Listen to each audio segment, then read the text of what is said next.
ਪਟਿਆਲਾ ਹੋ ਗਿਆ, ਲੁਧਿਆਣਾ ਜਿੱਥੇ ਸਾਰਿਆਂ ਨਾਲੋਂ ਵੱਧ ਫੈਕਟਰੀਆਂ ਨੇ, ਅੰਬਰਸਰ, ਜਲੰਧਰ, ਮੋਗਾ, ਵੀ ਜਿੱਥੇ ਸਾਰਾ ਲੈਡ ਜ਼ਿਆਦਾ ਪਾਇਆ ਜਾ ਰਿਹਾ ਫੈਕਟਰੀਆਂ ਚੋਂ ਜਿਹੜਾ ਨਿਕਲ ਰਿਹਾ ਉਹੀ ਪਾਣੀ 'ਚ ਜਾ ਰਿਹਾ ਤੇ ਉੱਥੋਂ ਲੋਕ ਪ੍ਰਭਾਵਿਤ ਹੋ ਰਹੇ ਨੇ। ਇਹ ਸਾਰੇ ਜਿੰਨੇ ਹੈਵੀ ਮੈਟਲ ਨੇ ਇਹ ਉਹੋ ਜਿਹੀਆਂ ਬਿਮਾਰੀਆਂ ਪੈਦਾ ਕਰ ਰਹੇ ਹਨ ਜਿਨ੍ਹਾਂ ਤੇ ਆਪਾਂ ਪੰਜਾਬ 'ਚ ਨਾਰਮਲੀ ਗੱਲ ਕਰਦੇ ਹਾਂ ਵੀ ਜਿਹਦਾ ਨਾਮ ਨਹੀਂ ਲੈਣਾ ਚਾਹੀਦਾ ਹੁੰਦਾ। ਇਹ ਸਾਰੇ ਤੱਤ ਨੇ ਵੀ ਜਿਹੜੇ ਪੰਜਾਬ ਦੇ ਪਾਣੀ 'ਚ ਹੈਵੀ ਮੈਟਲ ਪਾਏ ਜਾ ਰਹੇ ਨੇ ਤੇ ਉਹਨਾਂ ਨਾਲ ਬਿਮਾਰੀ ਹੋਈ। ਐਟੋਮਿਕ ਬੰਬ ਜਦੋਂ ਹਿਰੋਸ਼ੀਮਾ ਨਾਗਾਸਾਕੀ ਤੇ ਸਿੱਟਿਆ ਉਦੋਂ ਜਿਹੜੀ ਰੇਡੀਏਸ਼ਨ ਸੀ ਉਹ ਇੰਨੀ ਜ਼ਿਆਦਾ ਸੀ ਕਿ ਉੱਥੇ ਆਉਣ ਵਾਲੇ ਜਿਹੜੇ ਨਸਲਾਂ ਸੀ ਉਹ ਮੰਦਬੁੱਧੀ ਪੈਦਾ ਹੋਣ ਲੱਗ ਗਈ, ਅਪਾਹਜ ਪੈਦਾ ਹੋਣ ਲੱਗ ਗਏ, ਉੱਥੇ ਨਾਰਮਲ ਬੱਚੇ ਨਹੀਂ ਪੈਦਾ ਹੋ ਰਹੇ। ਸੋ ਉਹੀ ਸੇਮ ਗੱਲ ਇੱਥੇ ਹੈ ਵੀ ਹੁਣ ਜਿਵੇਂ ਯੂਰੇਨੀਅਮ ਦੀ ਮਾਤਰਾ ਉੱਥੇ 30 ਹੋਣੀ ਚਾਹੀਦੀ, ਸੇਫ ਮਾਤਰਾ 30 ਹੈ, ਉਹ ਟੌਕਸਿਕ ਲੈਵਲ ਉਹਦਾ 60 ਦੁੱਗਣਾ। ਪਰ ਪੰਜਾਬ 'ਚ ਜਿਵੇਂ ਮਾਲਵਾ ਇਲਾਕਾ ਉੱਥੇ ਉਹ 350 ਵੀ ਟੱਪਿਆ ਵਾ, ਮਤਲਬ ਇਹ 10 ਗੁਣਾ ਤੋਂ ਵੀ ਜ਼ਿਆਦਾ ਟੱਪਿਆ ਹੋਇਆ, 12 ਗੁਣਾ ਹੋ ਗਿਆ ਉਹ। ਵੀ ਇਹ ਹੈ ਕਿ ਇੱਥੇ ਕੋਈ ਨਿਊਕਲੀਅਰ ਵਾਰ ਨਹੀਂ ਲੱਗੀ ਵੀ ਨਿਊਕਲੀਅਰ ਬੰਬ ਉਦੋਂ ਸਿੱਟਿਆ ਜਾਂਦਾ ਜਦੋਂ ਕਿਸੇ ਦੇਸ਼ ਜਾਂ ਕਿਸੇ ਕੌਮ ਦੀ ਨਸਲੇ ਖਤਮ ਕਰਨੀ ਹੋਵੇ, ਤਬਾਹ ਕਰਨੀ ਹੋਵੇ। ਹਰੀ ਕ੍ਰਾਂਤੀ ਦੇ ਕਰਕੇ ਉਹ ਇਹੋ ਜਿਹੀਆਂ ਫਸਲਾਂ ਇੱਥੇ ਲਿਆਈਆਂ ਕਿ ਜਿਹੜੇ ਪੰਜਾਬ ਦੀਆਂ ਨਹੀਂ ਸੀ, ਪੰਜਾਬ ਦੀ ਜ਼ਮੀਨ ਤੇ ਨਹੀਂ ਹੋ ਸਕਦੀਆਂ ਸੀ। ਦਰਿਆਵਾਂ ਦੇ ਕੰਢਿਆਂ ਤੋਂ ਜੀਵਨ ਦੀ ਸ਼ੁਰੂਆਤ ਹੋਈ ਹੈ। ਜਿਵੇਂ ਬਾਣੀ ਵੀ ਕਹਿੰਦੀ ਹੈ ਪਹਿਲਾਂ ਪਾਣੀ ਜੀਓ ਹੈ ਜਿੱਤ ਹਰਿਆ ਸਭ ਕੁਝ। ਸੋ ਜਿਵੇਂ ਭਾਵੇਂ ਇੱਥੇ ਆਪਣੇ ਸ਼ਹਿਰਾਂ ਦੀ ਗੱਲ ਹੋਵੇ ਜਿਹੜੀ ਗੁਰੂ ਸਾਹਿਬਾਂ ਨੇ ਵਸਾਏ ਨੇ, ਚਾਹੇ ਸ਼੍ਰੀ ਅਨੰਦਪੁਰ ਸਾਹਿਬ ਦੀ ਧਰਤੀ ਹੋਵੇ, ਚਾਹੇ ਸ਼੍ਰੀ ਗੋਬਿੰਦਵਾਲ ਸਾਹਿਬ ਦੀ ਧਰਤੀ ਹੋਵੇ, ਚਾਹੇ ਹੋਰ ਜਿੰਨੇ ਵੀ ਇੱਥੇ ਆਪਣੇ ਨਗਰ ਗੁਰੂ ਸਾਹਿਬਾਂ ਨੇ ਵਸਾਏ ਆ, ਉਹ ਸਾਰੇ ਉਹ ਚੱਲਦੇ ਪਾਣੀ ਦੇ ਲਾਗੇ ਵਸਾਏ ਨੇ। ਤੇ ਉਸ ਤੋਂ ਬਾਅਦ ਈਵਨ ਕਿ ਜਿਹੜਾ ਅੰਮ੍ਰਿਤ ਵੀ ਛਕਾਇਆ ਗਿਆ ਹੈ ਉਹ ਜਿਹਦੇ ਵਿੱਚ ਖੰਡੇ ਬਾਟੇ ਦੀ ਪੌਲ ਜਿਹੜੀ ਗੁਰੂ ਸਾਹਿਬ ਨੇ ਤਿਆਰ ਕੀਤੀ ਆ, ਉਹ ਵੀ ਬਾਟਾ ਗੁਰੂ ਸਾਹਿਬ ਨੇ ਚੱਲਦੇ ਪਾਣੀ ਦੇ ਵਿੱਚੋਂ, ਵਹਿੰਦੇ ਪਾਣੀ ਚੋਂ, ਸਤਲੁਜ ਚੋਂ ਲਿਆਏ।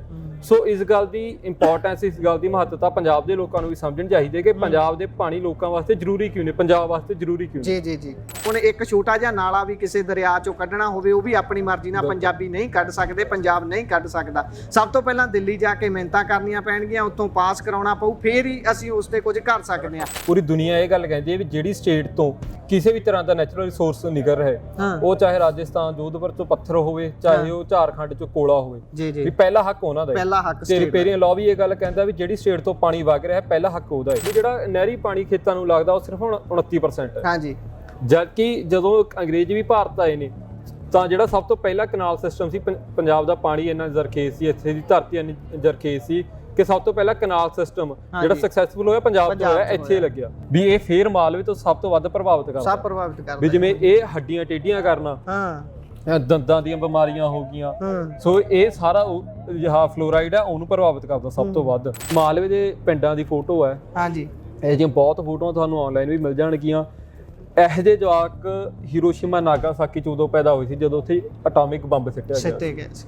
ਤੇ ਇਹ ਪਰ ਅੱਜ ਦੇ ਟਾਈਮ 'ਚ ਨਾਰਮਲ ਉੱਥੇ ਜਿਹੜੇ ਜਿਨ੍ਹਾਂ ਦੇ ਮਾਂ-ਪਿਓ ਚੰਗੇ ਸੀ, ਫਿਜ਼ੀਕਲੀ ਫਿੱਟ ਸੀ, ਉਹਨਾਂ ਦੇ ਜਵਾਕ ਇਹੋ ਜਿਹੇ ਹੋ ਰਹੇ ਨੇ। ਤੇ ਇਹ ਸੋਚਣ ਦੀ ਗੱਲ ਹੈ ਵੀ ਇਹਨਾਂ ਦੇ ਆਉਣ ਵਾਲੇ ਅੱਗਿਆਂ ਦਾ ਹਾਲ ਕਿਵੇਂ ਹੋਊਗਾ। ਸਤਿ ਸ਼੍ਰੀ ਅਕਾਲ ਜੀ, ਪੰਜਾਬੀ ਰੇਡੀਓ ਤੇ ਪੰਜਾਬੀ ਟੀਵੀ USA ਵੇਖਣਾ ਤੁਸੀਂ ਸ਼ੁਰੂ ਕਰ ਚੁੱਕੇ ਹੋ। ਵਿਦਿਆਰਥੀ ਜਥੇਬੰਦੀ ਸੱਥ, ਜਿਸ ਦਾ ਜ਼ਿਕਰ ਤੁਸੀਂ ਅਕਸਰ ਸੁਣਦੇ ਹੋਵੋਗੇ ਜਦੋਂ ਸੈਨੇਟ ਦੀਆਂ ਚੋਣਾਂ ਹੁੰਦੀਆਂ ਨੇ ਜਾਂ ਫਿਰ ਆਮ ਤੌਰ ਤੇ ਕੋਈ ਵੀ ਪੰਜਾਬ ਦੇ ਨਾਲ ਸੰਬੰਧਿਤ ਮੁੱਦਾ ਉੱਠਦਾ ਹੈ ਤਾਂ ਸੱਥ ਜਥੇਬੰਦੀ ਦੇ ਵੱਲੋਂ ਉਸ ਤੇ ਹੰਗਾਰਾ ਜ਼ਰੂਰ ਭਰਿਆ ਜਾਂਦਾ ਹੈ, ਆਪਣਾ ਪੱਖ ਜ਼ਰੂਰ ਅੱਗੇ ਰੱਖਿਆ ਜਾਂਦਾ ਹੈ ਤੇ ਹਮੇਸ਼ਾ ਪੰਜਾਬ ਪੱਖੀ ਅਪਰੋਚ ਦੇ ਨਾਲ ਇਹ ਜਥੇਬੰਦੀ ਚੱਲਦੀ ਹੈ।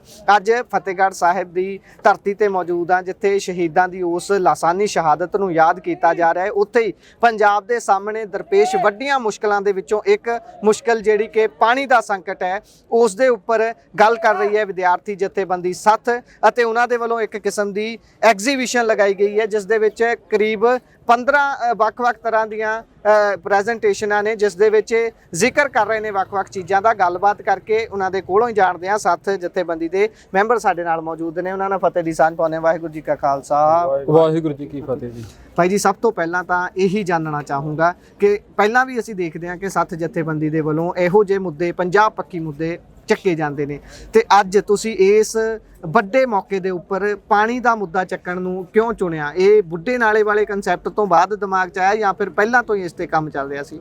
ਨਹੀਂ, ਜਿਵੇਂ ਵਿਦਿਆਰਥੀ ਜਥੇਬੰਦੀ ਸੱਥ ਪਿਛਲੇ ਲੰਬੇ ਸਮੇਂ ਤੋਂ ਪੰਜਾਬ ਦੇ ਵੱਖ-ਵੱਖ ਮੁੱਦਿਆਂ ਤੇ ਗੱਲ ਕਰਦੀ ਆ ਰਹੀ ਹੈ ਤੇ ਜਿਵੇਂ ਸ਼ਹੀਦੀ ਸਭਾ ਵਰਗੇ ਵੱਡੇ ਮੌਕੇ ਨੇ ਜਿੱਥੇ ਪੰਜਾਬ ਤੇ ਦੂਰ ਦਰਾਡੇ ਤੋਂ ਸੰਗਤਾਂ ਇਕੱਠੀਆਂ ਹੁੰਦੀਆਂ ਨੇ। ਸੋ ਇੱਥੇ ਹਰ ਸਾਲ ਵੱਖ-ਵੱਖ ਵਿਸ਼ਿਆਂ ਤੇ ਐਗਜ਼ੀਬਿਸ਼ਨਾਂ ਲਾਈਆਂ ਜਾਂਦੀਆਂ, ਪ੍ਰਦਰਸ਼ਨੀਆਂ ਲਾਈਆਂ ਜਾਂਦੀਆਂ ਨੇ। ਜਿਵੇਂ ਪਿਛਲੇ ਸਾਲ ਸਿੱਖ ਨਸਲਕੁਸ਼ੀ ਤੇ ਅਸੀਂ ਪ੍ਰਦਰਸ਼ਨੀ ਲਾਈ ਸੀ। ਸੋ ਇਸ ਵਾਰ ਜਿਹੜਾ ਪੰਜਾਬ ਦੇ ਪਾਣੀ ਦਾ ਮਸਲਾ ਹੈ ਸੋ ਉਹ ਬਹੁਤ ਜ਼ਿਆਦਾ ਗੰਭੀਰ ਹੋ ਚੁੱਕਿਆ ਹੈ। ਉਹ ਅਸੀਂ ਪਿਛਲੇ 1 ਸਾਲ ਤੋਂ ਰਿਸਰਚ ਕਰ ਰਹੇ ਹਾਂ, ਸਾਡੀ ਜਿਹੜੀ ਰਿਸਰਚ ਸਕਾਲਰਾਂ ਦੀ ਟੀਮ ਹੈ। ਸੋ ਪੂਰੇ ਸਾਲ ਲਾ ਕੇ ਇਹ ਐਗਜ਼ੀਬਿਸ਼ਨ ਤਿਆਰ ਕੀਤੀ ਗਈ ਹੈ, ਪਰਚੇ ਤਿਆਰ ਕੀਤੇ ਗਏ ਨੇ ਤਾਂ ਕਿ ਜਿਹੜੇ ਪੰਜਾਬ ਦੇ ਤੇ ਵੱਖੋ-ਵੱਖ ਦੁਨੀਆ ਦੇ ਕੋਨਿਆਂ ਤੋਂ ਇੱਥੇ ਸੰਗਤਾਂ ਆਈਆਂ ਨੇ ਉਹਨਾਂ ਨੂੰ ਪੰਜਾਬ ਦੇ ਜਲ ਸੰਕਟ ਬਾਰੇ ਅਸੀਂ ਜਾਗਰੂਕ ਕਰ ਸਕੀਏ ਜੀ। ਸੋ ਜਿਸ ਤਰੀਕੇ ਦੇ ਨਾਲ ਹੁਣ ਤੁਸੀਂ ਵੱਖ-ਵੱਖ ਇਹ ਪ੍ਰੈਜੈਂਟੇਸ਼ਨਾਂ ਦਿੱਤੀਆਂ ਹੋਈ, ਪ੍ਰੈਜੈਂਟੇਸ਼ਨ ਇੱਕ ਹੀ ਨੇ, ਉਸ ਦੇ 15 ਸਲੋਟ ਕਹਿ ਲਓ ਅਲੱਗ-ਅਲੱਗ ਤੁਸੀਂ ਬਣਾਏ ਹੋਏ ਨੇ। ਤੁਸੀਂ ਕਿਹੜੇ ਮੁੱਖ ਮੁੱਦਿਆਂ ਨੂੰ ਅੱਗੇ ਰੱਖ ਰਹੇ ਹੋ? ਕਿਉਂਕਿ ਜਦੋਂ ਮੁੱਦਿਆਂ ਦੀ ਗਿਣਤੀ ਕਰਨ ਲੱਗਦੇ ਆ, ਪਹਿਲਾਂ ਤਾਂ ਪਾਣੀ ਹੇਠਾਂ ਵੱਲ ਜਾ ਰਿਹਾ ਹੈ, ਸਭ ਤੋਂ ਵੱਡਾ ਮੁੱਦਾ ਇਹ ਲੈ ਲੈਂਦੇ ਆ। ਉਸ ਤੋਂ ਬਾਅਦ ਖੇਤੀ ਕਹਿੰਦੇ ਨੇ ਕਿ ਸਭ ਤੋਂ ਜ਼ਿਆਦਾ ਪਾਣੀ ਦਾ ਨੁਕਸਾਨ ਕਰਦੀ, ਹਾਲਾਂਕਿ ਇਹ ਟੈਕਨੀਕਲੀ ਨਾ ਹੀ ਆંકੜਿਆਂ ਦੇ ਆਧਾਰ ਤੇ ਇਹ ਕਿਸੇ ਵੀ ਜਗ੍ਹਾ ਖੜਾ ਹੁੰਦਾ ਹੈ, ਕਿਉਂਕਿ ਜਿੰਨਾ ਪਾਣੀ ਖੇਤੀ ਦੇ ਵਿੱਚ 6 ਮਹੀਨਿਆਂ 'ਚ ਕਿਸਾਨ ਵਰਤਦਾ ਉਹਨਾਂ ਤਾਂ ਕੁਝ ਦਿਨਾਂ 'ਚ ਇੰਡਸਟਰੀਅਲਿਸਟ ਫੂਕ ਦਿੰਦੇ ਨੇ, ਜਿਹਨੂੰ ਕਿਸੇ ਖਾਤੇ ਨਹੀਂ ਪਾਇਆ ਜਾਂਦਾ। ਪਰ ਉਸੇ ਦੇ ਨਾਲ ਹੋਰ ਵੀ ਬਹੁਤ ਸਾਰੇ ਮੁੱਦੇ ਹੋਣਗੇ ਜਿਹੜੇ ਤੁਸੀਂ ਦੱਸਿਆ ਰਿਸਰਚ ਸਕਾਲਰ ਤੁਹਾਡੇ ਲੱਗੇ ਹੋਏ ਸੀ ਪਿਛਲੇ 1 ਸਾਲ ਤੋਂ, ਜਿਹੜਾ ਉਹਨਾਂ ਨਾਲ ਚਾਨਣਾ ਪਾਉਂਦੇ ਹੋਏ ਜੇ ਚੱਲਦੇ ਚੱਲੀਏ ਤੇ ਬਾਕੀ ਜਿੱਦਾਂ ਸਵਾਲ ਆਉਂਦੇ ਜਾਣਗੇ ਦਿਮਾਗ 'ਚ ਆਪਾਂ ਤੁਹਾਨੂੰ ਕਰਦੇ ਚੱਲਾਂਗੇ। ਜ਼ਰੂਰ, ਬਿਲਕੁਲ ਜੀ। ਜਿਵੇਂ ਸਭ ਤੋਂ ਪਹਿਲਾਂ ਤਾਂ ਮਸਲਾ ਹੈ ਕਿ ਜਿਹੜਾ ਜਲ ਅੱਜ ਤੇ ਕੱਲ, ਸੋ ਪੰਜਾਬ ਦੇ ਉੱਤੇ ਮੌਜੂਦਾ ਵਕਤ ਤੇ ਜਿਹੜਾ ਸੰਕਟ ਬਣਿਆ ਹੋਇਆ ਹੈ ਕਿ ਜਿਵੇਂ ਪੰਜਾਬ ਦੇ ਪਾਣੀ ਨੇ ਉਹਨਾਂ ਦੇ ਸਾਰੇ ਇੰਟਰਲਿੰਕ ਨੇ। ਉਹ ਚਾਹੇ ਹਰੀ ਕ੍ਰਾਂਤੀ ਦੇ ਕਰਕੇ ਉਹ ਇਹੋ ਜਿਹੀਆਂ ਫਸਲਾਂ ਇੱਥੇ ਲਿਆਈਆਂ ਗਈਆਂ ਜਿਹੜੇ ਪੰਜਾਬ ਦੀਆਂ ਨਹੀਂ ਸੀ, ਪੰਜਾਬ ਦੀ ਜ਼ਮੀਨ ਤੇ ਨਹੀਂ ਹੋ ਸਕਦੀਆਂ ਸੀ, ਜਿਹਦੇ ਕਰਕੇ ਪੰਜਾਬ ਦੇ ਜਿਹੜੇ ਪਾਣੀ ਨੇ ਉਹ ਥੱਲੇ ਗਏ ਨੇ, ਜਿਹੜਾ ਗਰਾਊਂਡ ਲੈਵਲ ਵਾਟਰ ਨੇ। ਉਹ ਚਾਹੇ ਰਿਪੇਰੀਅਨ ਲਾਅ ਦੀ ਗੱਲ ਹੋਵੇ, ਉਹ ਚਾਹੇ ਇੰਡਸਟਰੀਆਂ ਕਰਕੇ ਜਿਹੜਾ ਪੰਜਾਬ ਦਾ ਪਾਣੀ ਗੰਦਲਾ ਹੋ ਰਿਹਾ ਹੈ, ਤੇ ਜਿਹੜਾ ਗਰਾਊਂਡ ਲੈਵਲ ਜਿਹੜਾ ਵਾਟਰ ਹੈ ਉਹ ਥੱਲੇ ਜਾਣ ਕਰਕੇ ਜਿਹੜੇ ਹੈਵੀ ਮੈਟਲ ਇੱਥੇ ਪਾਏ ਜਾ ਰਹੇ ਨੇ, ਤੇ ਜਿਨ੍ਹਾਂ ਕਰਕੇ ਜਿਹੜੇ ਪੰਜਾਬ ਦੀਆਂ ਆਉਣ ਵਾਲੀਆਂ ਨਸਲਾਂ ਨੇ ਉੱਚੋਂ ਵੱਖੋ-ਵੱਖ ਬਿਮਾਰੀਆਂ ਜੋ ਅੱਗੇ ਆਉਣ ਨਹੀਂ ਪੇਸ਼ ਹੋਣਗੀਆਂ, ਉਹਨਾਂ ਬਾਰੇ ਪ੍ਰਦਰਸ਼ਨੀ ਹੈ ਜੀ। ਸੋ ਸਭ ਤੋਂ ਪਹਿਲਾਂ ਤਾਂ ਜਿਵੇਂ ਹੈ ਕਿ ਪਾਣੀ ਦੀ ਮਹੱਤਤਾ ਕੀ ਹੈ ਜੀ ਜੀ। ਸੋ ਜਿਵੇਂ ਆਪਾਂ ਨੂੰ ਪਤਾ ਹੈ ਕਿ ਜਿੰਨੀਆਂ ਵੀ ਸਿਵਲਾਈਜੇਸ਼ਨਾਂ ਹੋਈਆਂ ਹੈ ਉਹ ਸਾਰੀਆਂ ਪਾਣੀ ਤੋਂ ਸ਼ੁਰੂ ਹੋਈਆਂ ਨੇ, ਵੀ ਚਾਹੇ ਉਹ ਇੰਡਸ ਹੋਈ ਹੈ, ਵੀ ਉਹ ਸਿੰਧ ਨਦੀ ਦੇ ਕਿਨਾਰੇ ਸੀ, ਦਰਿਆਵਾਂ ਦੇ ਕੰਢਿਆਂ ਤੋਂ ਜੀਵਨ ਦੀ ਸ਼ੁਰੂਆਤ ਹੋਈ ਹੈ। ਜਿਵੇਂ ਬਾਣੀ ਵੀ ਕਹਿੰਦੀ ਹੈ ਪਹਿਲਾਂ ਪਾਣੀ ਜੀਓ ਹੈ ਜਿੱਤ ਹਰਿਆ ਸਭ ਕੁਝ ਜੀ। ਸੋ ਜਿਵੇਂ ਭਾਵੇਂ ਇੱਥੇ ਆਪਣੇ ਸ਼ਹਿਰਾਂ ਦੀ ਗੱਲ ਹੋਵੇ ਜਿਹੜੀ ਗੁਰੂ ਸਾਹਿਬਾਂ ਨੇ ਵਸਾਏ ਨੇ, ਚਾਹੇ ਸ਼੍ਰੀ ਅਨੰਦਪੁਰ ਸਾਹਿਬ ਦੀ ਧਰਤੀ ਹੋਵੇ, ਚਾਹੇ ਸ਼੍ਰੀ ਗੋਬਿੰਦਵਾਲ ਸਾਹਿਬ ਦੀ ਧਰਤੀ ਹੋਵੇ, ਚਾਹੇ ਹੋਰ ਜਿੰਨੇ ਵੀ ਇੱਥੇ ਆਪਣੇ ਨਗਰ ਗੁਰੂ ਸਾਹਿਬਾਂ ਨੇ ਵਸਾਏ ਆ, ਉਹ ਸਾਰੇ ਉਹ ਚੱਲਦੇ ਪਾਣੀ ਦੇ ਲਾਗੇ ਵਸਾਏ ਨੇ। ਤੇ ਉਸ ਤੋਂ ਬਾਅਦ ਈਵਨ ਕਿ ਜਿਹੜਾ ਅੰਮ੍ਰਿਤ ਵੀ ਛਕਾਇਆ ਗਿਆ ਹੈ, ਉਹ ਜਿਹਦੇ ਵਿੱਚ ਖੰਡੇ ਬਾਟੇ ਦੀ ਪੌਲ ਜਿਹੜੀ ਗੁਰੂ ਸਾਹਿਬ ਨੇ ਤਿਆਰ ਕੀਤੀ ਆ, ਉਹ ਵੀ ਬਾਟਾ ਗੁਰੂ ਸਾਹਿਬ ਨੇ ਚੱਲਦੇ ਪਾਣੀ ਦੇ ਵਿੱਚੋਂ, ਵਹਿੰਦੇ ਪਾਣੀ ਚੋਂ, ਸਤਲੁਜ ਚੋਂ ਲਿਆਏ। ਸੋ ਇਸ ਗੱਲ ਦੀ ਇੰਪੋਰਟੈਂਸ, ਇਸ ਗੱਲ ਦੀ ਮਹੱਤਤਾ ਪੰਜਾਬ ਦੇ ਲੋਕਾਂ ਨੂੰ ਵੀ ਸਮਝਣੀ ਚਾਹੀਦੀ ਹੈ ਕਿ ਪੰਜਾਬ ਦੇ ਪਾਣੀ ਲੋਕਾਂ ਵਾਸਤੇ ਜ਼ਰੂਰੀ ਕਿਉਂ ਨੇ, ਪੰਜਾਬ ਵਾਸਤੇ ਜ਼ਰੂਰੀ ਕਿਉਂ ਨੇ। ਜੀ ਜੀ।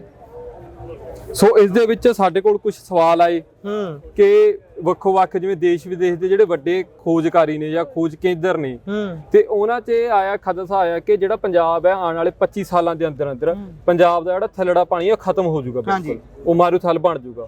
ਪਰ ਜਿਸ ਗਿਣਤੀ ਦੇ ਨਾਲ ਪਾਣੀ ਕੱਢਿਆ ਜਾ ਰਿਹਾ ਹੋ ਸਕਦਾ 15 ਸਾਲਾਂ 'ਚ ਖਤਮ ਹੋਵੇ। ਹਾਂਜੀ, ਜਿਵੇਂ ਸ਼੍ਰੀ ਅਨੰਦਪੁਰ ਸਾਹਿਬ 1935 ਜਾਂ 37 ਤੱਕ ਦਾ ਆંકੜਾ ਵੈਸੇ ਦੱਸਦੇ ਨੇ ਹਨਾ, ਬਿਲਕੁਲ ਇੰਨਾ ਹੀ ਹੈ ਵੀ ਜਿਵੇਂ ਹੁਣ ਸ਼੍ਰੀ ਅਨੰਦਪੁਰ ਸਾਹਿਬ ਦੇ ਇਲਾਕੇ ਵੀਰਪੁਰ ਪਿੰਡ ਹੈ, ਉੱਥੇ ਥੱਲੜਾ ਪਾਣੀ ਖਤਮ ਹੋ ਚੁੱਕਿਆ ਹੈ। ਸੋ ਇੱਕ ਜਿਵੇਂ ਆਇਆ ਕਿ ਜਿਹੜੀਆਂ ਗੰਭੀਰ ਬਿਮਾਰੀਆਂ ਆ ਰਹੀਆਂ ਨੇ ਇੱਕਦਮ, ਵੀ ਜਿਵੇਂ ਨੌਜਵਾਨਾਂ ਨੂੰ ਇੱਕਦਮ ਹਾਰਟ ਅਟੈਕ ਆ ਰਹੇ ਨੇ, ਜੇ ਉਹਦਾ ਡਾਇਗਨੋਸਿਸ ਕਰਾਇਆ ਜਾਵੇ ਤਾਂ ਪਤਾ ਲੱਗਦਾ ਕਿ ਕੈਂਸਰ ਹੈ, ਵੀ ਉਹ ਇੱਕਦਮ ਕਿੱਥੋਂ ਆਇਆ, ਤੇ ਕੈਂਸਰ ਦਾ ਮੁੱਢ ਪਿੱਛੋਂ ਪਾਣੀ ਦੱਸਿਆ ਜਾਂਦਾ, ਪਿੱਛੋਂ ਪਾਣੀ ਹੈ। ਤੇ ਉਸ ਤੋਂ ਬਾਅਦ ਹੈ ਵੀ ਜਿਹੜੇ ਪੰਜਾਬ ਦੇ ਪਾਣੀ ਹੈ ਉਹਨਾਂ ਤੇ ਪੰਜਾਬੀਆਂ ਦਾ ਕਿੰਨਾ ਕੁ ਹੱਥ ਹੈ, ਵੀ ਕਿੰਨੇ ਕੁ ਪੰਜਾਬ ਦੇ ਪਾਣੀ ਉਹਨਾਂ ਦੇ ਕੰਟਰੋਲ 'ਚ ਨੇ।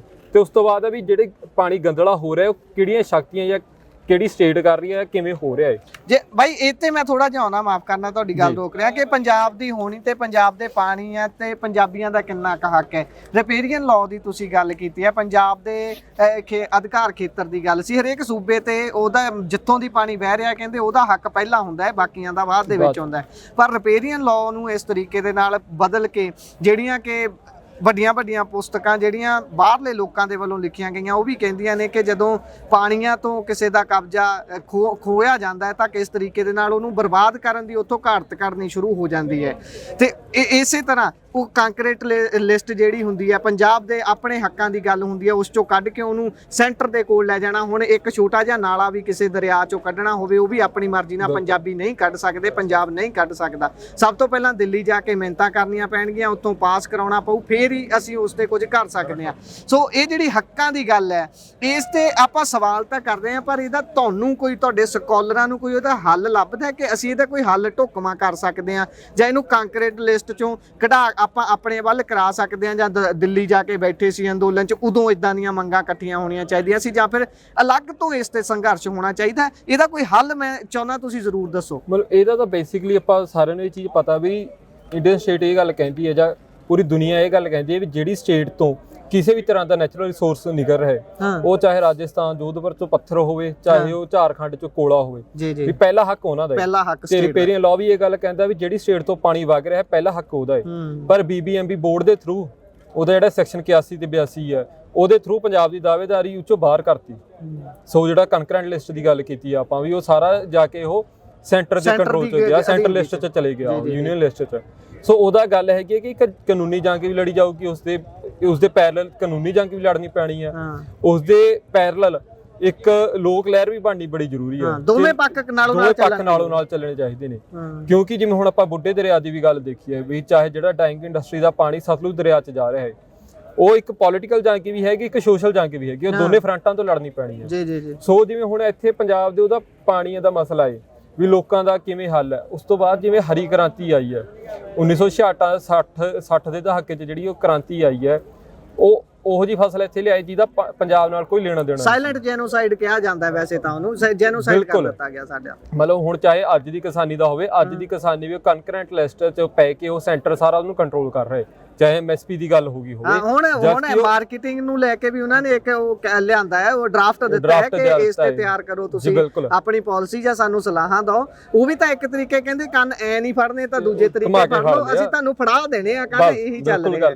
ਸੋ ਇਹਦਾ ਹੱਲ ਹੁਣ ਇਹੀ ਹੈ ਵੀ ਸਾਨੂੰ ਲੋਕ ਲਹਿਰ ਵੀ ਖੜੀ ਕਰਨੀ ਪਊ, ਨਾਲੋਂ ਨਾਲ ਕਾਨੂੰਨੀ ਲੜਾਈ ਲੜਨੀ ਪਊ। ਆਪਾਂ ਹੁਣ ਅਗਲੇ ਵੱਲ ਨੂੰ ਚੱਲਦੇ, ਮੈਂ ਤਾਂ ਕਹਿੰਦਾ। ਸੋ ਜਿਵੇਂ ਇੱਥੇ ਆਇਆ ਕਿ ਆਪਾਂ ਖੇਤੀ ਦੀ ਗੱਲ ਕਰਦੇ ਹਾਂ ਵੀ ਪੰਜਾਬ 'ਚ ਪ੍ਰਾਇਮਰੀ ਜਿਹੜਾ ਆਕੂਪੇਸ਼ਨ ਹੈ ਪੰਜਾਬ ਦਾ, ਪੰਜਾਬੀ ਕਿੱਤਾ ਜਿਹੜਾ ਉਹ ਖੇਤੀ ਦਾ ਹੈ। ਸੋ ਉਹਦੇ 'ਚ ਹੁਣ ਗੱਲ ਕੀ ਹੈ ਵੀ ਜਿਹੜਾ ਨਹਿਰੀ ਪਾਣੀ ਖੇਤਾਂ ਨੂੰ ਲੱਗਦਾ ਉਹ ਸਿਰਫ ਹੁਣ 29% ਹੈ। ਹਾਂਜੀ। ਜਦਕਿ ਜਦੋਂ ਅੰਗਰੇਜ਼ ਵੀ ਭਾਰਤ ਆਏ ਨੇ ਤਾਂ ਜਿਹੜਾ ਸਭ ਤੋਂ ਪਹਿਲਾ ਕਨਾਲ ਸਿਸਟਮ ਸੀ, ਪੰਜਾਬ ਦਾ ਪਾਣੀ ਇੰਨਾ ਜ਼ਰਖੇਜ਼ ਸੀ, ਇੱਥੇ ਦੀ ਧਰਤੀ ਇੰਨੀ ਜ਼ਰਖੇਜ਼ ਸੀ ਕਿ ਸਭ ਤੋਂ ਪਹਿਲਾਂ ਕਨਾਲ ਸਿਸਟਮ ਜਿਹੜਾ ਸਕਸੈਸਫੁਲ ਹੋਇਆ ਪੰਜਾਬ ਤੋਂ ਹੋਇਆ, ਇੱਥੇ ਲੱਗਿਆ। ਪਰ ਮੌਜੂਦਾ ਵਕਤ ਤੇ ਜਿਹੜਾ ਟਿਊਬਵੈਲਾਂ ਤੋਂ ਪਾਣੀ ਆ ਰਿਹਾ ਉਹ 71% ਹੈ। ਇਹ 2024 ਦਾ ਡਾਟਾ ਹੈ।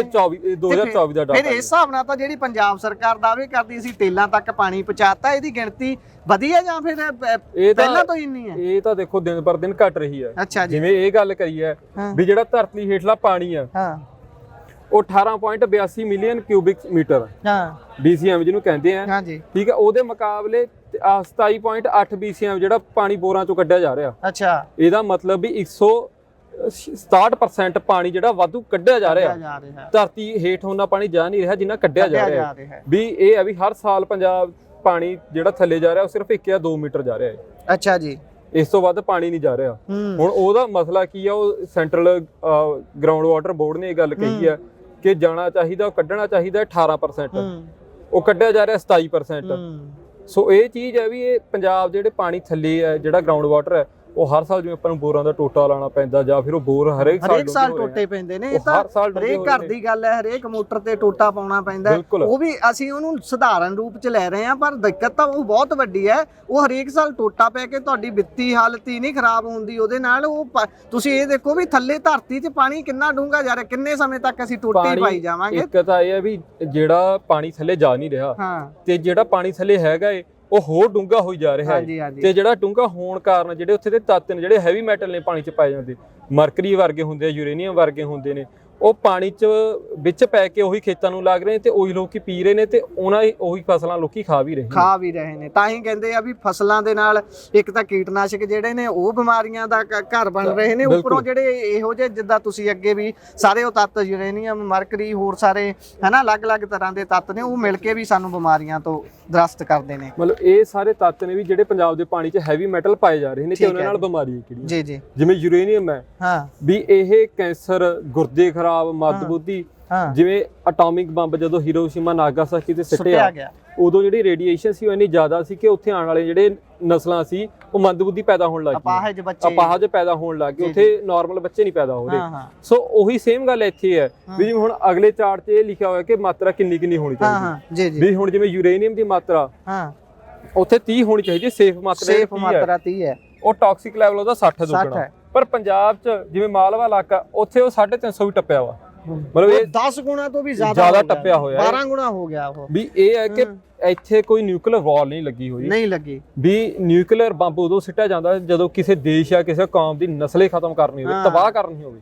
ਤੇ ਇੱਥੇ ਸੋਚਣ ਦੀ ਗੱਲ ਹੈ, ਇੱਥੇ ਕੋਈ ਜੰਗ ਨਹੀਂ ਲੱਗੀ, ਇੱਥੇ ਲੋਕ ਸਾਰੇ ਨਾਰਮਲ ਲਾਈਫ ਇੱਕ ਜੀਰੇ ਨੇ, ਪਰ ਉਹਨਾਂ ਦਾ ਸਾਇਲੈਂਟ ਜੈਨੋਸਾਈਡ ਕਿਸ ਹਿਸਾਬ ਨਾਲ ਹੋ ਰਿਹਾ। ਉਹੀ ਹੈਗਾ ਤਾਂ ਨਿਊਕਲੀਅਰ ਬੰਬ ਸਿੱਟਣ ਵਾਲੀ ਗੱਲ ਹੈ। ਜਦੋਂ ਸਾਡੇ ਜਿਨ੍ਹਾਂ ਨੂੰ ਅਸੀਂ ਚੁਣਿਆ ਇਸ ਕਰਕੇ ਵੀ ਸਾਡੇ ਲਈ ਗੱਲ ਕਰਨਗੇ, ਪੋਲੀਟੀਸ਼ੀਅਨ ਹੋ ਗਏ, ਜਿਨ੍ਹਾਂ ਤੋਂ ਅਸੀਂ ਆਸ ਕਰਦੇ ਹਾਂ ਕਿ ਅਸੀਂ ਆਪਣੇ ਘਰਾਂ 'ਚ ਸੁਰੱਖਿਅਤ ਬਹਿ ਕੇ ਇਹਨਾਂ ਨੂੰ ਜਿਤਾ ਕੇ ਬੈਠਣਾ ਹੈ, ਪਰ ਅਸੀਂ ਉਹਨਾਂ ਨੂੰ ਜਿਤਾ ਦਿੰਦੇ ਹਾਂ, ਉਸ ਤੋਂ ਬਾਅਦ ਉਹ ਗੱਡੀਆਂ ਤੇ ਚੜ੍ਹ ਕੇ ਬਸ ਟੂੰ ਕਰਦੇ ਤਾਂ ਫਿਰ ਰਹੇ ਨੇ, ਪਰ ਗੱਲ ਕੋਈ ਨਹੀਂ ਕਰ ਰਹੇ। ਪਾਣੀ ਦੀ ਗੱਲ ਆਪਾਂ ਬੇਸ਼ੱਕ ਦੂਜੇ ਸੂਬਿਆਂ ਨੂੰ ਜਾਣ ਦੀ ਗੱਲ ਹੋਵੇ, ਬੇਸ਼ੱਕ ਉਹ ਪੰਜਾਬ ਦੇ ਵਿੱਚ ਹੀ ਪੰਜਾਬੀਆਂ ਦੇ ਵੱਲੋਂ ਪੀਤੇ ਜਾਣ ਵਾਲਾ ਪਾਣੀ ਹੋਵੇ, ਦੋਵੇਂ ਪਾਸਿਓਂ ਮਾਰ ਹੀ ਖਾ ਰਹੇ ਆ। ਫਿਰ ਕੀਤਾ ਕੀ ਜਾਵੇ ਬਾਈ, ਤੁਸੀਂ ਗੱਲ ਤਾਂ ਚਲੋ ਕਰ ਰਹੇ ਹੋ। ਹਾਂਜੀ, ਜਿਹੜਾ ਪਿੱਛੋਂ ਜਿਵੇਂ ਪਾਣੀ ਆ ਰਿਹਾ ਉਹ ਤਾਂ ਜਾ ਰਿਹਾ ਹੋਰ ਸਟੇਟਾਂ ਨੂੰ, ਹਾਂਜੀ ਹਾਂਜੀ, ਵੀ ਰਾਜਸਥਾਨ ਨੂੰ ਜਾਂ ਫਿਰ ਇਹਨੂੰ ਹਰਿਆਣੇ ਨੂੰ ਜਾ ਰਿਹਾ ਹੈ। ਈਵਨ ਕਿ ਉਸ ਤੋਂ ਬਾਅਦ ਜਿਹੜੀ ਸਰਸਵਤੀ ਕਨਾਲ ਕੱਢਣੀ ਹੈ, ਉਹ ਵੀ ਸਾਰਾ ਪਾਣੀ ਦਿੱਲੀ, ਰਾਜਸਥਾਨ ਤੇ ਹਰਿਆਣੇ ਨੂੰ ਜਾਣਾ ਹੈ। ਪਰ ਜਿਹੜੇ ਪੰਜਾਬ ਦੇ ਲੋਕ ਨੇ ਉਹ ਥਲੜਾ ਪਾਣੀ ਹੀ ਵਰਤ ਰਹੇ ਨੇ। ਹੁਣ ਇਹਦੇ 'ਚ ਜਿਵੇਂ ਇਹਦੇ 'ਚ ਕਰੋਨੀਅਮ ਹੈ, ਇਹ 'ਚ ਕੈਂਸਰ, ਚਮੜੀ, ਸਾਹ ਦੀ ਸਮੱਸਿਆ ਕਿੰਨੀ ਆ ਰਹੀ ਹੈ, ਜਾਂ ਫਲੋਰਾਈਡ ਹੈ, ਇਹ ਦੰਦ ਖਰਾਬ ਕਰਨੇ, ਹੱਡੀਆਂ ਟੇਢੀਆਂ ਕਰਨੀਆਂ,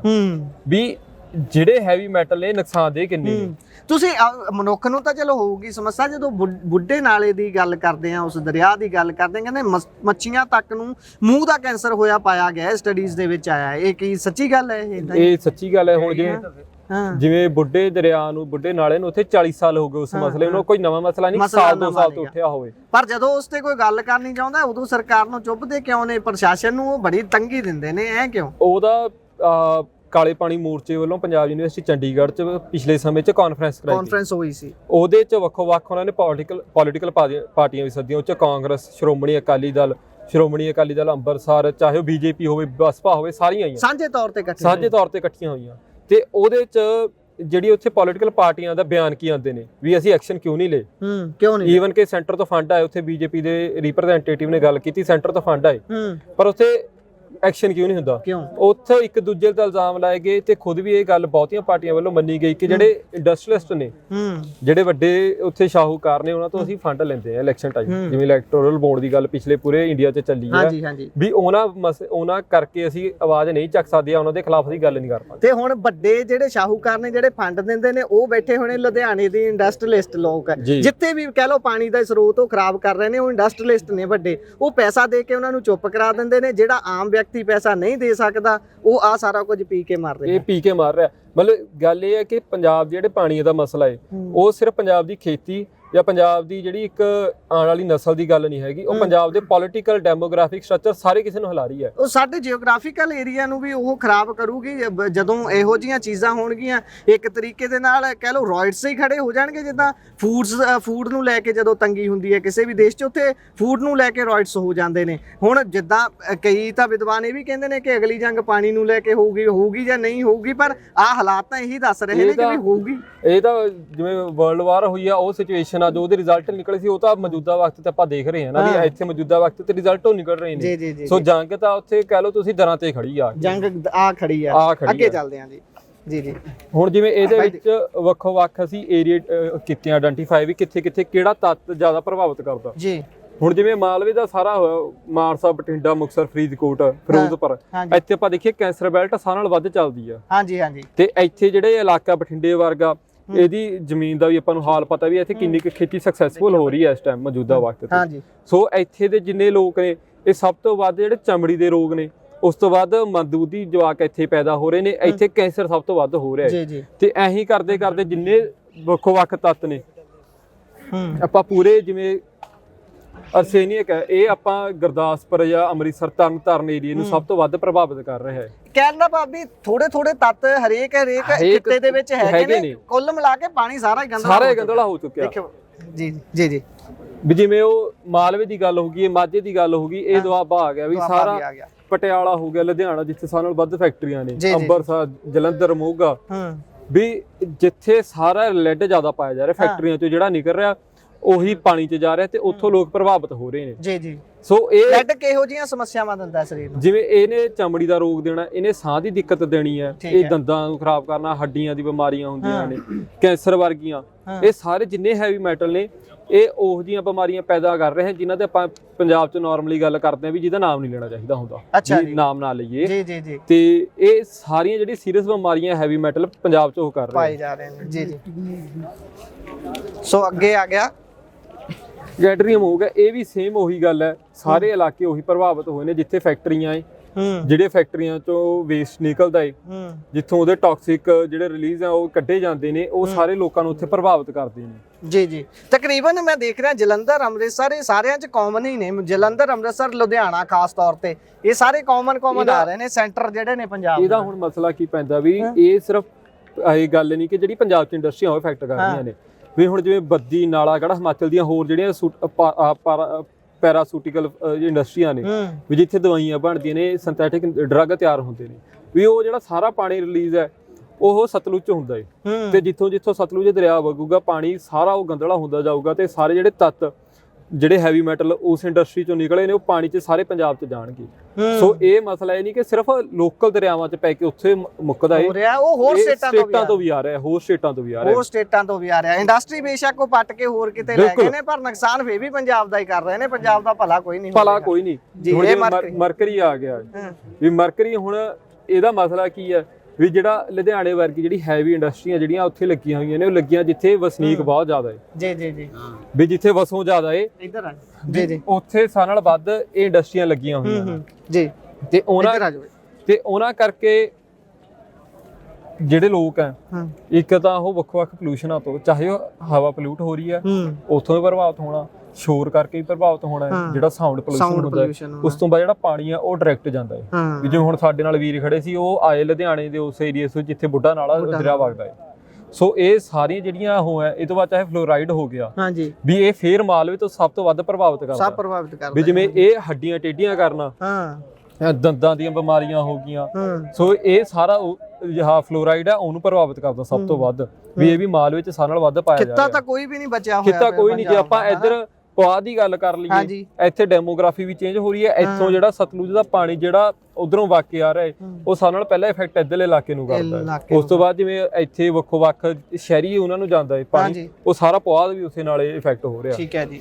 ਸੋ ਇਹ ਮੇਨ ਹੈਗੇ ਕਾਰਨ ਵੀ ਜਲ ਸੰਕਟ ਦੇ ਕਾਰਨ ਕੀ ਹੈ। ਵੀ ਦਰਿਆਵਾਂ ਤੇ ਬੰਨ ਵੱਜ ਜਾਣੇ ਆ, ਵੀ ਜਿਵੇਂ ਇੱਥੇ ਸਪੈਸ਼ਲ ਮੈਂਸ਼ਨ ਹੈ ਕਿ ਹਿਮਾਚਲ ਤੇ ਲੁਧਿਆਣੇ 'ਚ ਜਿਹੜੇ ਉਦਯੋਗ ਵੱਲੋਂ ਜ਼ਹਿਰੀਲੇ ਪਾਣੀ ਦਰਿਆਵਾਂ 'ਚ ਸੁੱਟੇ ਜਾਂਦੇ ਜੀ ਜੀ, ਵੀ ਉਦੋਂ ਜਦ ਉੱਥੇ ਕਾਨਫਰੰਸ ਹੋਈ ਹੈ ਚੰਡੀਗੜ੍ਹ ਪੰਜਾਬ ਯੂਨੀਵਰਸਿਟੀ 'ਚ, ਉੱਥੋਂ ਦੇ ਲੋਕ ਆਏ, ਲੁਧਿਆਣੇ ਦੇ ਪਿੰਡਾਂ ਦੇ ਲੋਕ ਆਏ, ਜਿਨ੍ਹਾਂ ਨੇ ਦੱਸਿਆ ਕਿ ਅਸੀਂ ਪਾਣੀ ਕਿਹੋ ਜਿਹਾ ਪੀ ਰਹੇ ਨੇ। ਹੁਣ ਤੁਸੀਂ ਇਹ ਦੇਖੋ, ਇਹ ਸਾਫ਼ ਪਾਣੀ ਹੈ, ਇਹ ਜਿਹੜਾ ਗਰਾਊਂਡ ਵਾਟਰ ਕੱਢਿਆ ਜਾ ਰਿਹਾ, ਤੇ ਇਹ ਜਿਹੜਾ ਉੱਥੇ ਇੰਡਸਟਰੀ 'ਚੋਂ ਵੇਸਟੇਜ ਨਿਕਲ ਰਹੀ ਹੈ। ਤੁਸੀਂ ਇਹਦਾ ਰੰਗ ਡਿਫਰੈਂਸ ਦੇਖੋ ਦੋਨਾਂ ਦਾ ਕਿੰਨਾ ਜ਼ਿਆਦਾ ਹੈ, ਵੀ ਇਹ ਲੋਕ ਉੱਥੋਂ ਪਾਣੀ ਧਰਤੀ ਦੇ ਥੱਲੇ ਨਿਕਲ ਰਿਹਾ। ਇਹ ਚੀਜ਼ ਤਾਂ ਇਹ ਰੰਗ ਤਾਂ ਖੁਲਾਸਾ ਕਰਦੇ ਆ ਕਿ ਭਾਈ ਜਿਹੜਾ ਕਹਿੰਦੇ ਆ ਕਿ ਅਸੀਂ ਤਾਂ ਟ੍ਰੀਟਮੈਂਟ ਪਲਾਂਟ ਚਲਾ ਰਹੇ ਹਾਂ। ਕੁਝ ਕੇ ਇੰਟਰਵਿਊਜ਼ ਆ ਬੁੱਢੇ ਨਾਲੇ ਵਾਲੇ ਮੁੱਦੇ ਤੋਂ ਬਾਅਦ ਵੀ ਆਈਆਂ ਇੰਡਸਟਰੀਅਲਿਸਟ ਦੀਆਂ, ਕਹਿੰਦੇ ਅਸੀਂ ਸਹੀ ਟ੍ਰੀਟਮੈਂਟ ਕਰ ਰਹੇ ਹਾਂ, ਸਮੱਸਿਆ ਅੱਗੇ ਜਾ ਕੇ ਆਉਂਦੀ ਹੈ। ਈਵਨ ਕਿ ਉੱਥੇ ਗੱਲ ਇਹ ਹੋਈ ਹੈ ਵੀ ਜਿਹੜਾ ਪਾਣੀ ਜੇ ਕਾਲਾ ਦਿਖ ਰਿਹਾ ਨਾ, ਇਹ ਉੱਥੇ ਦੇ ਜਿਹੜੇ ਟ੍ਰੀਟਮੈਂਟ ਸੈੱਲਾਂ ਦੀ ਗੱਲ ਕਰਦੇ ਨੇ, ਇਹਨਾਂ ਨੇ ਪੋਜ਼ਿਟਿਵ ਕੱਢਿਆ ਹੈ ਇਹ ਜਿਹੜਾ ਉੱਥੇ ਕਾਲਾ ਪਾਣੀ ਮੋਰਚਾ ਹੈ, ਮੋਰਚੇ ਵਾਲਿਆਂ ਕੋਲ ਇਸ ਦੇ ਸਾਰੇ ਡਾਕੂਮੈਂਟੇਸ਼ਨ ਹੈ ਕਿ ਇਹ ਪਾਣੀ ਸਾਫ਼ ਹੈ, ਇਹ ਪੋਜ਼ਿਟਿਵ ਰਿਪੋਰਟ ਆਈ ਹੈ ਇਹਦੀ। ਅੱਛਾ ਜੀ। ਤੇ ਉਸ ਤੋਂ ਬਾਅਦ ਚਾਹੇ ਆਪਾਂ ਇਹ ਫੋਟੋਆਂ ਇਹ ਦੇਖ ਲਈਏ ਕਿ ਵੱਖੋ-ਵੱਖ ਪਾਣੀ ਜਿਵੇਂ ਹੁੰਦਾ, ਉਹ ਇਫੈਕਟ ਪਤਾ ਕਿਵੇਂ ਲੱਗਦਾ ਜੀ। ਤੇ ਉਹ ਤੋਂ ਬਾਅਦ ਜਿਵੇਂ ਬੋਰਾਂ 'ਚ ਪਾਣੀ ਜਾਂਦਾ ਡਾਇਰੈਕਟ, ਵੀ ਇਹ ਬੜੀ ਉੱਥੇ ਸਮੱਸਿਆ ਆ ਰਹੀ ਹੈ ਵੀ ਜਿਹੜੇ ਆਪਾਂ ਬੋਰ ਲਾਏ ਹੋਏ ਨੇ, ਵੀ ਗਰਾਊਂਡ ਵਾਟਰ ਤੋਂ ਪਾਣੀ ਥੱਲੇੋਂ ਗੰਦਾ ਰੀਸਟੋਰ ਦੀ ਕੋਈ ਹੋ ਹੀ ਨਹੀਂ ਰਿਹਾ। ਵੀ ਇੱਕ ਤਾਂ ਸਾਰਾ ਉੱਥੇ ਸਾਰਾ ਕੰਕਰੀਟ ਹੋ ਗਈ, ਪਾਣੀ ਪਹਿਲਾਂ ਘੱਟ ਜਾ ਰਿਹਾ, ਜਿਹੜਾ ਜਾ ਰਿਹਾ ਉਹ ਗੰਦਲਾ ਹੋ ਰਿਹਾ, ਉੱਥੇ ਹੈਵੀ ਮੈਟਲ ਪਾਏ ਜਾ ਰਹੇ ਨੇ।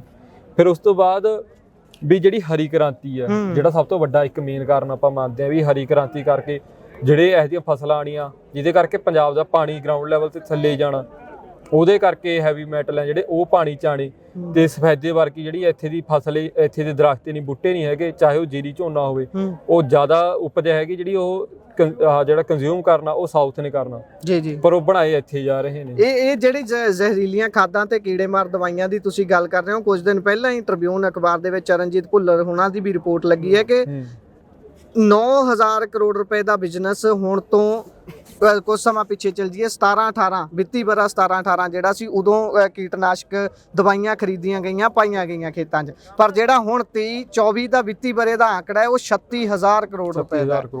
ਤੁਸੀਂ ਦੇਖ ਸਕਦੇ ਹੋ ਕਿ ਕਿੰਨਾ ਵਾਸਟ ਏਰੀਆ ਹੋ ਗਿਆ, ਕਿੰਨੀਆਂ ਦਵਾਈਆਂ ਆ ਗਈਆਂ, ਉਹ ਕਿੰਨੇ ਵੱਡੇ ਪੱਧਰ ਤੇ ਯੂਜ਼ ਹੋ ਰਹੀਆਂ ਨੇ, ਤੇ ਫਿਰ ਕਾਰਨ ਤਾਂ ਬਣ ਗਈਆਂ ਇਹ ਪਾਣੀ ਨੂੰ ਖਰਾਬ ਕਰਨ ਦਾ ਜਾਂ ਧਰਤੀ ਨੂੰ ਖਰਾਬ ਕਰਨ ਦਾ।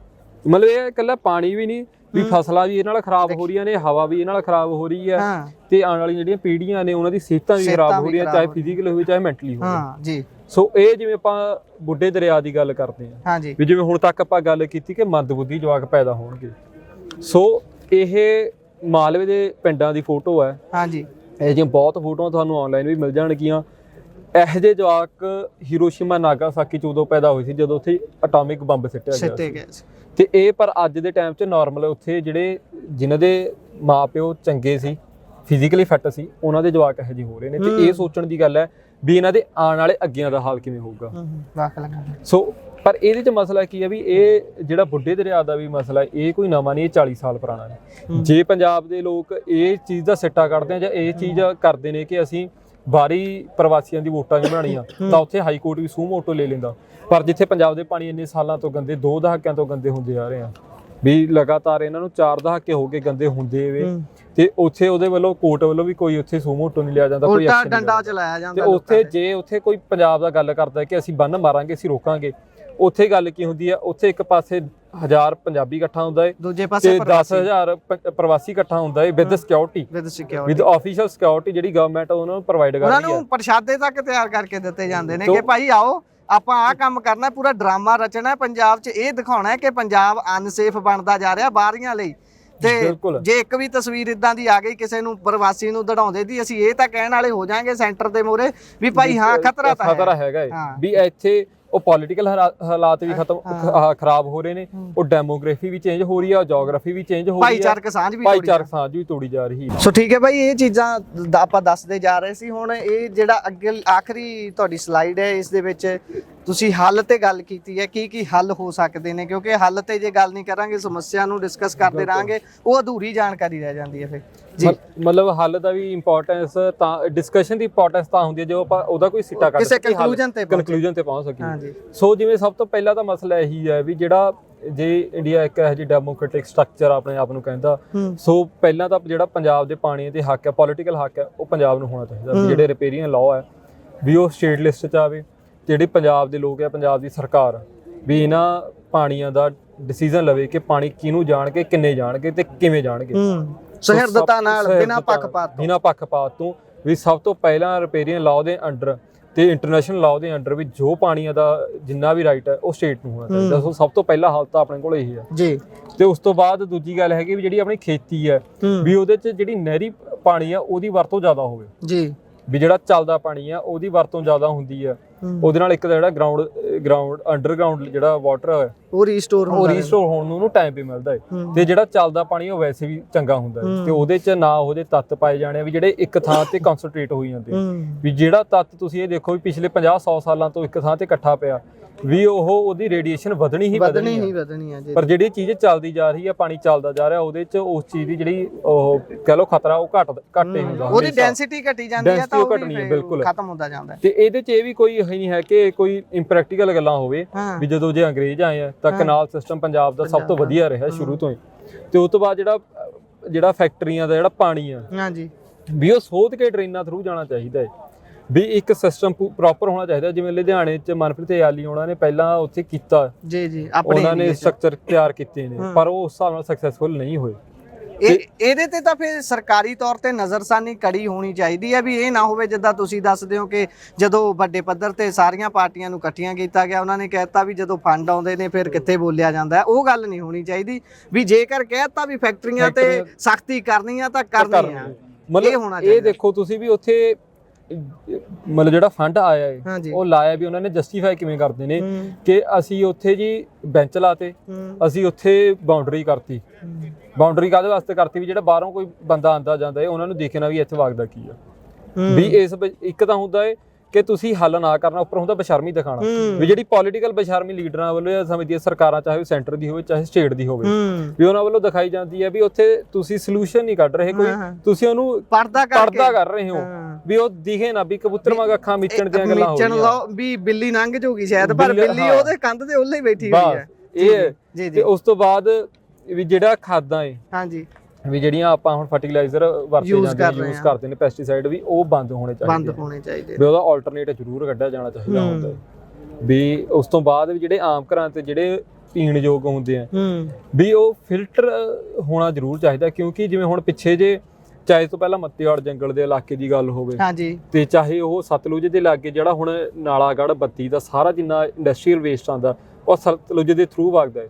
ਸੋ ਜਿੰਨਾ ਉੱਥੇ ਦਾ ਉਨੇ ਦਾ ਜਾਂ ਹੋਰ ਜਿੰਨਾ ਇਲਾਕਾ ਹੈ ਜਿਹੜਾ ਉਹਦੇ ਨਾਲ ਵਗਦਾ, ਤੇ ਚਾਹੇ ਜਿਹੜੀਆਂ ਇੱਥੇ ਦੀਆਂ ਲੋਕਲ ਇੰਡਸਟਰੀਆਂ ਨੇ ਪੰਜਾਬ ਦੀਆਂ, ਜਿਵੇਂ ਡਾਈਂਗ ਇੰਡਸਟਰੀ ਹੈ ਪੰਜਾਬ ਲੁਧਿਆਣੇ 'ਚ 3 ਵੱਡੀਆਂ ਇੰਡਸਟਰੀਆਂ 'ਚੋਂ ਇੱਕ ਡਾਈਂਗ ਇੰਡਸਟਰੀ ਹੈ, ਵੀ ਜਿਹੜਾ ਉਹ ਪਾਣੀ ਤੁਸੀਂ ਡੰਪ ਕਰਦੇ ਹੋ ਸਤਲੁਜ 'ਚ ਚਾਹੇ ਕਿਸੇ ਵੀ ਹੋਰ ਜਿਹੜੇ ਸੋਰਸ ਤੋਂ, ਪਹਿਲਾਂ ਤਾਂ ਉਹ ਉੱਥੋਂ ਫਿਲਟਰ ਹੋਣਾ ਚਾਹੀਦਾ, ਫਿਲਟਰ ਹੋ ਕੇ ਡਰੇਨ ਹੋਣਾ ਚਾਹੀਦਾ, ਤੇ ਉਸ ਤੋਂ ਬਾਅਦ ਜਿਹੜਾ ਘਰਾਂ 'ਚ ਪਾਣੀ ਜਾਣਾ ਹੈ, ਵੀ ਜਿਹੜਾ ਆਪਾਂ ਪਿੰਡਾਂ 'ਚ ਟੈਂਕੀਆਂ ਦੇਖਦੇ ਹਾਂ ਜਾਂ ਕਿਆ ਏ, ਵੀ ਉਹ ਵੀ ਸਾਰਾ ਫਿਲਟਰੇਟ ਹੋ ਕੇ ਜਾਣਾ ਚਾਹੀਦਾ ਹੈ, ਵੀ ਤਾਂ ਕਿ ਜਿਹੜੇ ਇੰਪੋਰਟੈਂਟ ਜਿਹੜੇ ਮਿਨਰਲਸ ਨੇ ਉਹ ਉੱਚ ਰਹਿ ਜਾਣ, ਪਰ ਜਿਹੜੇ ਹੈਵੀ ਮੈਟਲ ਹੈ ਜਾਂ ਕਿਸੇ ਹੋਰ ਜਿਹੜੇ ਹੈਡਸ ਮੈਟਲ ਨੇ ਉਹ ਸਾਰੇ ਉੱਚੋਂ ਨਿਕਲ ਜਾਣ। ਜੀ। ਸੋ ਇਹ ਸਭ ਤੋਂ ਵੱਡੇ ਜਿਹੜੇ ਹੱਲ ਨੇ, ਉਹਨਾਂ ਤੋਂ ਸਭ ਤੋਂ ਵੱਡਾ ਹੱਲ ਤਾਂ ਇਹ ਹੈ ਜਿਹੜਾ ਵੀ ਰਿਪੇਰੀਅਨ ਲਾਅ ਉਹਦੀ ਬਹਾਲੀ ਹੋਣੀ ਚਾਹੀਦੀ ਹੈ।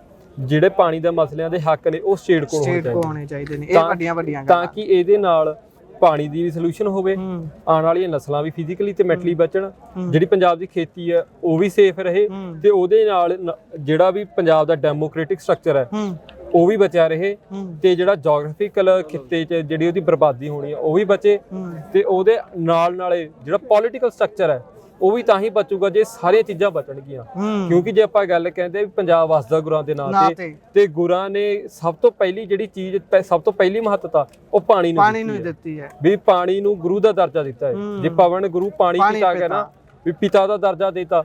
ਜਿੱਥੇ ਗੁਰੂ ਸਾਹਿਬ ਨੇ ਗੱਲ ਕਹਿਤੀ ਪਹਿਲਾਂ ਪਾਣੀ ਜੀਓ ਹੈ ਜਿੱਤ ਹਰਿਆ ਸਭ ਕੋਏ, ਜਿੱਥੇ ਗੁਰੂ ਸਾਹਿਬ ਨੇ ਗੱਲ ਕਹਿਤੀ ਕਿ ਜਿਹੜਾ ਪਾਣੀ ਹੈ ਵੀ ਪਾਣੀ ਤੋਂ ਹੀ ਜਲ ਤੇ ਤ੍ਰਿਭੁਵਨ ਸਾਜਿਆ, ਘਟ ਘਟ ਜੋਤ ਸਮੋਏ।